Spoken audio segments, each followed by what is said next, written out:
ঘন্টার পর ঘন্টা লোডশেডিং, গ্যাস আসছে না রান্নাঘরে, বাংলাদেশের মানুষ আজ অসহায়।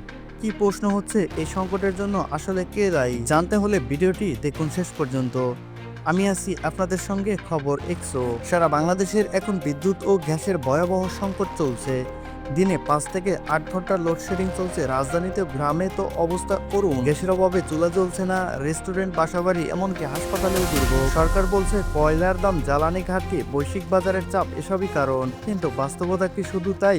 বিশেষজ্ঞরা বলছে সংকটের পিছনে রয়েছে দুর্নীতি, অবস্থায় ও নির্ভরতা বিদেশি জ্বালানির উপর। অনেক পাওয়ার প্ল্যান্ট অলস হয়ে পড়ে আছে কারণ গ্যাস বা কয়লা, অথচ প্রতি বছর হাজার হাজার কোটি টাকা খরচ হয়ে যাচ্ছে বিদ্যুৎ উৎপাদনে। বিদেশ থেকে এলএনজিও আনতে দেরি, আবার চুক্তিতে স্বচ্ছতা নেই। প্রশ্ন উঠেছে, এত টাকা খরচের উপর কেন এই সংকট? এটা কি শুধুই বৈশ্বিক সংকট, নাকি আমাদের দেশের পরিকল্পনা ঘাটতি, অব্যবস্থাপনা ও নির্লজ্জ দুর্নীতি মূল কারণ? সময় এসেছে জবাবদিহিতা চা, নয়তো আমরা প্রতিদিনই অন্ধকারে ডুবতে থাকবো। আপনি দেখছিলেন খবর এক্সো, বাংলাদেশের প্রতিটি বাস্তব খবরে আপনাদের পাশে। ভিডিওটি ভালো লাগলে অবশ্যই একটি লাইক দিয়ে চ্যানেলটিকে সাবস্ক্রাইব করে দিন।